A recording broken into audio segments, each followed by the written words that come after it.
მოგესალმებით.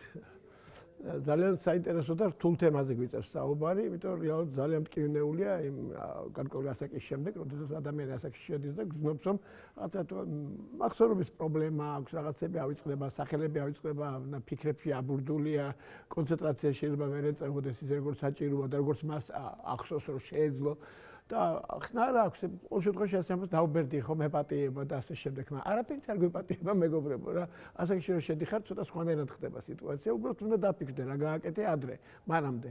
რომ ესე იგი დღეს ესეთი რაღაცა დაგემართა, რომ აი მართლაც ბევრი რამე გავიწყდება. მართალია რთულია ხა ერთი პირდაპირ რეცეპტი არ მაქვს, არ შეიძლება მქონდეს, ხო? აი თქვათ როგორ შეიძლება რომ შეინარჩუნო ფხიზელი აზროვნება, მაგრამ არსებობს მეთოდოლოგიები, მეთოდიკა. რეალურად ეს არის რა თქმა უნდა უწყვეტი განათლების სურვილი და იმისთვის რომ გააღრმავო შენი ცოდნა. საერთოდ ცოდნა და განათლება იცით ჰორიზონტის ხაზებით არის ასე მგონია. იმიტომ რომ რეალურად აი როგორც უახლოვდები და გარბის ეს ჰორიზონტის ხაზი, აი როგორც უფლის შემეცნება, ხო? უახლოვდები და გადის. ეს იმიტომ რომ უსაზღრობაა, ხო, უკიდეგანობაა რეალურად და თუ უღრმავდები რაღაც თემებს და ეს თან პროფესიულად დატვირთული ხარ, შინაგანად სავსე ხარ, თქვათ აი ამ სურვილით რომ შეიმეცნო შენი საგანი, ძალიან მნიშვნელოვანია რომ არ შეწყვიტო აი თვითონ განვითარების პროცესი. იმიტომ განვითარება ძალიან უცნაური ცნება, ძალიან უცნაური. სხვა შორის ყოველთვის მახსენდება ხოლმე, როცა ამ თემაზე ხა აი შემომთავაზე საუბარი, მახსენდება ხოლმე ხა შეიძლება პირდაპირ ციტირება ვერ მოვახდინო, მაგრამ შინაარსი ასეთია. ხიროსიგეს არა, ხოკუსაის, კაცუსიკა ხოკუსაის უდიდესი იაპონელი მხატვარია. უდიდესი იაპონელი მხატვარი, ასეთი უცნაური რაღაცა სენტენცია თუ რაღაცა, რა ვიცი, ასთა წყობა. ნუ რაღაცა იგი ამბობს, რომ თქვათ, აი 10 წლიდან ხატვა დავიწყე, ვხატავდი და ვისწავლე თქვათ ხაზის გავლება. მერე 20 წლიდან 30 წლამდე ვისწავლე თქვათ ფერით მისი შევსება. მერე უკვე ავაჭიკჭიკე 40 წლიდან 60 წლამდე ავაჭიკჭიკე ჩემი ნახატები და პირდაპირ გაგებით ასე ამბობს. მერე 60 წლიდან უკვე დავიწყე 80 წლამდე დავიწყე ამის ყველაფრის უკვე ამეტყველება, ხოლო აი 80-დან 130 წლამდე ამას აუცილებლად ვაქცევ ცოცხალ არსებად. ესე იგი, ესე ძალიან საინტერესოა ხო თავისთავად 130 წლამდე რო ფიქრობს რომ იარსებობს, მაგრამ აქ თავისთავად ჩადებულია ლატენტურად, ფარულად ჩადებული ეს ძირითადი აზრი, რომ მას შეუძლია მარადიულად იცხოვროს და მარადიულად განვითარდეს, იმიტომ რომ მარადიული ცხოვრება ნიშნავს იმას, რომ სულ პროცესში ხარ, შემეცნების, განვითარების პროცესში ხარ. ჩვენ განვითარება რა ცნებაა თავისი არსით, ხო? რაღაცა მოცემულობა არსებობს და მისი დახვეწა მიდის, ხო? დახვეწის პროცესი. ახლა ხშირად მაგალითად შეკითხები ჩდება ხოლმე, თქვათ, როგორ იცხოვლა, თქვათ 700 რაღაცა წელი ზუსტად აღარ მახსოვს ადამმა, ან მათუსალამ 850 წელი, ხო? ეს ხო არ არის რეალურად ნამდვილ წლებზე ხო არ არის ლაპარაკი, რომ ფიზიკურ სხეულს შეუძლია ამდენი ხანი იარსებოს. ხო მასია, მაგრამ აქ ლაპარაკია ცნობიერების შენარჩუნებაზე, ხო? იმიტომ რომ რეალურად ეს ადამი ერთი ხორციელი პიროვნება კი არა, არამედ ადამიანობაა, თუ შეიძლება ასე ითქვას. ის მათუსალობაა, იმიტომ რომ მათუსალასთან ბიბლიურად დაკავშირებულია სწორედ წერა-კითხვის და განათლების შემოტანა ცნობიერებაში. ამას აქვს ძალიან დიდი მნიშვნელობა, რომ ადამიანს ჰქონდეს განცდა იმისა, რომ რეალურად ეს პროცესი არ უნდა შეწყდეს. ასეც არის რა, რეალურად ახლა მე თვითონ მქონდა ასეთი რამდენიმე კრიზისული ხანა და კრიზისი საერთოდ უნდა გითხრათ ძალიან საინტერესო სიტყვაა. არ ვიცი ამაზე უფიქრია თუ არა ადამიანებს, მაგრამ კრიზისი არის ბერძნული სიტყვა და ნიშნავს სამსჯავროს, სასამართლოს ნიშნავს. ესე იგი ფაქტიურად ნიჩიანურ ტერმინს თუ გამოვიყენებთ, ფასეულობათა გადაფასებას. ესე იგი შენ თუ სასამართლოს უწყობ ყოველ დღეს, კრიზისს უწყობ შენ თავს ყოველ დილით, ეს იმას ნიშნავს, რომ შენ კრიზისს უწყობ, ფაქტიურად ყველაფერს აფასებ. და გზნობ რა დაგაკრდა და რა შეიძლება შემატო, ხო? ახლა კიდევ ერთხელ ვამბობ, შეუძლებელია ამოწურო, იმიტომ როგორც ამბობს ორტეგა ი გასეტი, უდიდესი იბერილი ესპანელი ამ შემთხვევაში ფილოსოფოსი, ადამიანი ხომ ცოცხალი უკმარისობაა. რეალურად მართლაც მასია და ჩვენ უკმარისობის ცოცხალი გამოხატულება ვართ და აი თუ შენ ადგები ყოველდღიურად და ხედავ აი კრიზისი აი ეს არის ეს შესაძლებელია ეს გასაკეთებელია თქვათ იგივე ხოკუსაის არ იყოს ხო ეს იმას ნიშნავს რომ შენ განვითარების პროცესში ხარ და არასდროს დაბერდები იმიტომ რომ რეალურად ხა სულ მინდა ხომ რაღაც ციტირებები მოვახდინო დიდი ადამიანების ფრაზების იმიტომ რომ რეალურად აღმოვაჩინე გარკვეული წლების შემდეგ რომ რაც არ უნდა თქვა საკუთარი რაც არ უნდა თქვა აღმოჩნდება რომ ვიღაცას უკვე ნათქვამი აქვს და ჩემზე ბევრად უკეთესად და სხვადასხვა ეს კიდე უფრო მაგიჟებს. უბრალოდ კონტექსტები იცვლება თორემ ეს ასია. პირდაპირ ხშირად მახსენდება ეკლესიას ეს ფრაზები, რომ არაფერი ახალი ამ ქვეყანას არ არის და ყველაფერი რაც იყო, ისევ იქნება, მაგრამ კონტექსტი იცვლება ხალხო. ამიტომ რეალურად გამეორება შეიძლება. აი ნიჩე ამბობს ერთ არაჩვეულებრივ ფრაზას, რომ გენიალურ ადამიანს შეიძლება ჰქონდეს 4 საკუთარი აზრი. დაგარჩენი ყველაფერი კომპილაციაა, ხო და დავჯექი ერთ დღეს ახალგაზრდა რომ ვიყავ, სხვა შორის დავჯექი და ვიფიქრე, აბა როგორც გენიალურ ადამიანს 4 საკუთარი აზრი როგორ მაქვს? დავიწყე ფიქრი, 4 საკუთარი აზრი რომელი მაქვს? მივხვდი რომ 4-ს ვერ ვქაჩავ, მაგრამ 3-მდე ავედი. გავიდა გარკვეული პერიოდი, ასაკში შევდივარ, ხო? მაშინ ძალიან ახალგაზრდა ვიყავ, როცა ეს ფრაზა წავიკითხე. გავიდა გარკვეული პერიოდი და მივხვდი რომ 4 არა, მაგრამ 2 შეიძლება მქონდეს. გარკვეული კიდე გავიდა 10 წელი და მივხვდი რომ 1 საკუთარი აზრი და იმას შავეჭირე, მაგრამ დღეს პირდაპირ არც ერთი საკუთარი აზრი არ მაქვს, უბრალოდ კომპილაციას, ასე ვახდან გარკვეულ შეჯერება, შეთანხმებას ამ ვახდან კონტექსტში მიმართებაში. ეს ძალიან წააგავს ნახოთ მოცარტისა და თქვათ იგივე დვორჟაკის ესეთი აზრი რო არის, რა მე ვამბობდი თავიდან დვორჟაკი უდიდესი ჩეხი კომპოზიტორი ამბობდა რომ მე კაცო, მე რისი მუსიკა, მე ვარ ყველაზე დიდი კომპოზიტორი, მე ამბობს მე და მოცარტი. მე ამბობს მოცარტი და მე და ბოლოს თქვა მოცარტი. აი დაახლოებით ეგ დამემართა ამ შემთხვევაში. ეხლა როდესაც ვქოთ მხატვრობასთან მიმართებით, რომელშიც სისხლი და ხორცია, ჩემი სუნთქვა, ხო მხატვრობა. ყოველთვის ვამბობდი, მაგრამ მე ხა განსაკუთრებით მიქელანჯელო და დავამთავრე ყველაფერი და მიქელანჯელო მორჩა. ესე იგი, ჩემთვის ეს არის ყველაფერი და ამ შემთხვევაში კი ვიღაცა იტყვის რატომ მაინდა მაინც ხა მიქელანჯელო. აი სწორედაც მიქელანჯელო, მისი ცხოვრების ესეთ მისი დაუოკებელი ვნებით რო ეკეთებინა და აი კაცი მოკვდა 87 წლის ასაკში. და იცით რომ ბოლოს შედევრი სწორედ 86-87 წლის ასაკში გააკეთა და ჩემისად ყველაზე ძლიერი ნამუშევარი, იმიტომ რომ არასდროს არ გაჩერდა, არ შეწყმილა, არასდროს განვითარება, იმიტომ რომ ეხლა მიქელანჯელოს რო გადახედავ, ჩემო ძვირფასო მეგობრებო, აი პირველი პიეტა, ხო ვიცით რა ყველაზე ცნობილი, რომელიც სან პეტროს ტაძარშია, ხო, წმინდა პეტრეს ტაძარშია, გენიალური კბილება. პირველად რომ ნახე, შეგრძნება მქონდა ისეთი რომ თითქოს აი ახლა რაღაცას მეტყვის, მიუხედავად იმისა ძალიან შორს დგას. იმიტომ რომ ალბათ იცით რომ 70-იან წლებში მას თავდასხმა მოაწყეს და ცხვირი და ტუჩი ჩამოამტვრეს, ეგ ძალიან ნიშანდობლივია სხვათა შორის. და ეხლა მინის ქვეშ არის, მაგრამ მიუხედავად ამისა ის ბუბუნი, ის მარადისობის ბუბუნი ხმა, აი ეს ორგანის ხმა, შინაგანი ორგანის ხმა, იქ ისმის, ხო?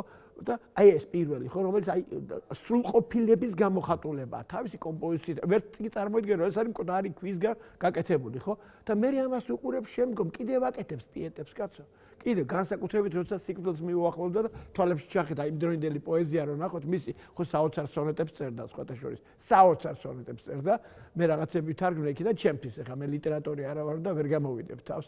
ამიტომ არც ვაპირებ არაფრის გამოქვეყნებას, უბრალოდ ვიცი რომ ეს არის არაჩვეულებრივი უღრმესი პოეზია და აი ბოლოს აკეთებს თავისი საფლავის ასე ვთქვათ, მონუმენტისთვის აკეთებს რამდენიმე პიეტას. და ბოლო პიეტა საერთოდ აბსტრაქციაა თითქმის, ექსპრესიული ტიპის, თითქმის აბსტრაქციის ზღვარზე, ნონ-ფიგურაციის ზღვარზე. წარმოგიდგენიათ ამ ერთმა ადამიანმა მთელი ცხოვრების განმავლობაში მოიცვა საკაცობრიო, სამხატვრო, მხატვრული, ან რა ვიცი, ეგრე ვიზუალური აზროვნების ყველა ეპოქა. რა დააბერებს მაგას? რა დააძველებს მაგას? ხედავთ რა საინტერესო მთელი ეპოქები, ესე იგი დაწყებულია რეალური ხედვით, ესე იგი ფაქტობრივად ამ შემთხვევაში რენესანსული კლასიკური ხედვით, დასრულებული აბსოლუტურად ნონ-ფიგურაციით და ექსპრესიით. ექსპრესიონიზმითაც კი, უკვე კონკრეტულად არა მარტო ექსპრესიით. ასე როდესაც აი მას ჩვენ ყველაფერს უყურებთ, აღმოაჩენთ რომ ადამიანი არ დაბერდება თუ განვითარების ეს განცდა აქვს. მე მინახავს მაგალითად მართლაც აი ძალიან ნიჭიერი ახალგაზრდები, ადამიანები მინახავს, მაგრამ პოტენციაში მიგრძნოდი ისინი შეიძლება ვერ განვითარდნენ, იმიტომ რომ გრძნობდი რომ შეკითხვებს არ სვავდნენ. შეკითხვებს არ სვავდნენ. ეხლა რა არის? მე იასპერს აქვს ესეთი ძალიან საინტერესო, ესე იგი კარლ იასპერსი უდიდესი ეგზისტენციალისტი ფილოსოფოსია გერმანელი. ასეთი ცნება შემოაქვს, მას სახელად ქვია დასკვნითი შეკითხვა. მას შემოტანებს ორი შეკითხვა, დასკვნითი შეკითხვა. საინტერესო რა არის დასკვნითი შეკითხვა? რატო გავშვიდე, რატო უნდა მოკვდე? აი თუ ამ შეკითხვებს შენ არ სვავ, ჩათვალე შენ ადამიანი არ ხარ. რატო ესე იგი შენ პასუხი უნდა მიიღო, რატო გავშდი? და უნდა პასუხი უნდა მიიღო, ყოველთვის შეეცადო მოიპოვო პასუხი, რატო უნდა მოკვდე? თუ ხელოვნების ნაწარმოებში ადამიანში და აქედან გამომდინარე ხელოვნების მის მიერ ქმნილში ეს არის აკუმულირებული შეკითხვები, ჩათვალე რომ იგი არასდროს არ დაბერდება შინაგანად. ვერც დაბერდება, იმიტომ რომ კვლევაა. აი ხა მე ნიჭიერი ადამიანები მინახავს მარტა და მე ვასწრებს სხვა შორის ნიჭსა და მონაცემს. უნარსა და აი მონაცემი ერთია და ნიჭი აი და მოხმობა აი გერმანული სიტყვა თქვა ბერუფ ხო აი მოწოდება ხო აი ეს კიდევ სხვა არის რა. ნიჭი არ გაგაჩერებს. აი არაფრით არ მესმის ცნება, ასეთი აზრი. ქართულაც არის გავრცელებული ასეთი რაღაცა. ნიჭიერია, მაგრამ ზარმაცი. რას ნიშნავს ნიჭიერია, მაგრამ ზარმაცი? თუ მართლა ნიჭიერი ხარ, ზარმაცი როგორ შეიძლება არ დაგაძინებს ღამე კაცო. წამოგაგდებს. აგერ საწყალი ბერლიოზი ღამე წამოხტებოდა, მე მუსიკა ესმოდა და გარბოდა, თოლში წვებოდა ზამთარში, რომ ეს მუსიკა მოეშორებინა სამწუხაროდ. კარგი იქნებოდა დაეწერა, იმიტომ რომ ისეთ გენიალური და კიდევ უფრო ბევრი გენიალური ნაწარმოებს დაგვიტოვებდა, ხო? მაგრამ წარმოგიდგენიათ, როგორ მოგასწრებს. უბრალოდ აქ მე ვანსხვავებ, მას აქვს უნარი და ეს უნარი გარკვეულ დონეზე გაყვება. ახლა მაგალითად ყველა მუსიკოსია, რომელიც სუფრასთან კარგად ღერის გიტარაზე, არა რა თქმა უნდა, მას უნარი აქვს. მაგრამ ხელოვანი და დიდი მუსიკოსი ხოლმე მაშინ რომელსაც არ შეუძლია არაკეთოს. და მე აქ ძალიან მეხმარება ხოლმე სხვა შორის ამ ჩემი აზრის განვითარების თვალსაზრისით ძალიან მეხმარება ხელოვნებათა სინთეზის იდეა. აი ყველა გზნობა, უბრალოდ სინესთეზიის იდეა, რომ ესე თვალი, ყური შეგზნება, შეხების შეგზნება, თქვა, თუნდაც ეროტიკული, ხო, ერთად როგორ მუშაობს, ხო? ამასთან ძალიან უცნაური დაკვირვება გავაკეთე. აღმოაჩინე, რომ ჰენდელს რამდენიმე წლის წინ, ჰენდელს მაგალითად მას შემდეგ რაც დაბრმავდა, მუსიკის წერა აღარ შეეძლო. ძალიან საინტერესოა, ხო? უდიდეს ჰენდელს, ხო? უდიდეს, ავიცი, მუსიკოს გერმანიისა და ინგლისის სიამაყეს რა მუსიკალური კულტურის შექმნას, რაც არის ხა ბრიტანული მუსიკა, მოგესწრეთ, ჰენდელზე დგას, ხო? ნუ მანამდეც კი ყავდათ, მაგრამ ჰენდელი მაინც ჰენდელი, ხო და ესე იგი, რა დაბრმავდა, ვეღარ დაწერა და პარადოქსი რა არის? პარადოქსი რა არის? აი ბეთჰოვენი რო დაყრუდა, მუსიკას წერს. ეს როგორ არის რა? ის ნაკლები გენია და ეს არა, მე ხა სპორტი არ არის რომ შევადაროთ, ხო, ერთმანეთს, ეს გამორიცხულია. მაგრამ რეალურად ხედავთ რა არის, თურმე აღმოჩნდა რომ თვალით შეიძლება მუსიკა წერო. და ამის არაჩვეულებრივი მაგალითია ჩემო ძვირფასო მეგობრებო, ქართული სიტყვა. უყურე. ყური. დაინახე ფაქტიურად ყური მოწევ და არა უთვალე. თუ უთვალეზე წავალთ, მაშინ წავედით რაზე? წავედით ციფრის მიცემაზე, რიცხვის მიცემაზე, რა? დათვლა, ხო? ეგ პლატონთან მივდივართ და ეხა აღარ მინდა ეს თიმეუსი და თქვათ იგივე სხვა მისი გენიალური ნაწარმოები იონი. ასე რომ რეალურად ლაპარაკია იმაზე, რომ ეს ადამიანი სინთეზურად აზროვნებს. თუ ადამიანი სინთეზურად არ აზროვნებს, ეს იმას ნიშნავს, რომ მას არ აქვს შანსი. რაც რამდენად გასაგებად არ აქვს შანსი განავითაროს თავისი ტალანტები. მართლა ტალანტები, აი როგორც სახარებიდან რო არის, რომ 10 ტალანტს რომ იცევს და მე 20 რო დაუბრუნებს და იმ პირიქით იმას უფრო მეტის მიეცემა, 5-ს მიცემს და 5-ს დაუბრუნებს და კიდევ უფრო მეტი აი ვინც 1-ს მიცემს, ვისაც 1 ტალანტს მიცემს, ფულზეა ლაპარაკი, მაგრამ ტალანტად იქცა მე ეს სიტყვა. უკან დაუბრუნებს ერთსავეს და იმას წაერთმევა სწორედ. აი შენ რო გაქვს მონაცემი, ის უნდა გამოყენებული იქნას რეალურად და თუ ამას არ აკეთებ, ეს იმას ნიშნავს, რომ არ ყოფნის შემართება. შეკითხვის დასვის პათოსი არ აქვს და ადამიანი ხო, როგორც გითხარით, ცოცხალი უკანასობა და შეკითხვაა, ხო? აი, ძალიან ხშირად ჩემი სტუდენტებისგან მომისმენია, რომ აი, ძალიან მიყვარს ეგვიპტური სამყარო რა, ეგვიპტური კულტურა. ჩემთვის აი ამოუხსნელია ჯერ კიდევ მიუხედავად იმისა, თუ რაღაცა ვიცი, რაღაცები არ ვიცი რა თქმა უნდა, ბუნებრივად როგორ უნდა ვიცოდე ხა ყველაფერი წარმოუდგენელია. თუმცა მე ვაღიარებ რეინკარნაციის იდეას და არ არის გამორიცხული, თავის დროზე ვიყავი, ხო? ხო, იმდენად მიყვარს და იმდენად პატივს ვცემ, ხო და მაგრამ აღმოჩნდა ესეთი რაღაცა.